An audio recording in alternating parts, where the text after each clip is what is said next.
ত্রয়োদশ জাতীয় সংসদের সাধারণ নির্বাচনে নির্বাচিত মাননীয় সদস্যবৃন্দ, আসসালামু আলাইকুম। আপনাদেরকে আন্তরিক অভিনন্দন। এখন আপনাদেরকে শপথ বাক্য পাঠ করানো হবে। আপনাদেরকে অনুগ্রহ করে দাঁড়িয়ে শপথ পাঠ করার জন্য অনুরোধ করছি। উল্লেখ্য যে আমি শব্দটি উচ্চারণের পর মাননীয় সংসদ সদস্যগণ ডট চিহ্নিত স্থানে নিজের নাম পাঠ করবেন। আমি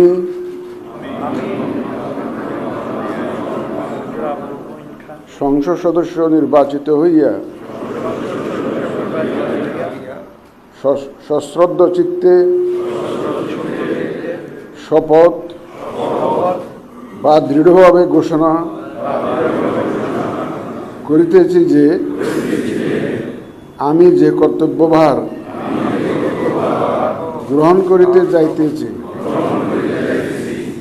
তাহা আইন অনুযায়ী ও বিশ্বস্ততার সহিত পালন করিব। আমি বাংলাদেশের প্রতি অকৃত্রিম বিশ্বাস ও আনুগত্য পোষণ করিব এবং সংসদ সদস্যরূপে আমার কর্তব্য পালনকে ব্যক্তিগত স্বার্থের দ্বারা প্রভাবিত হইতে দিব না। ধন্যবাদ।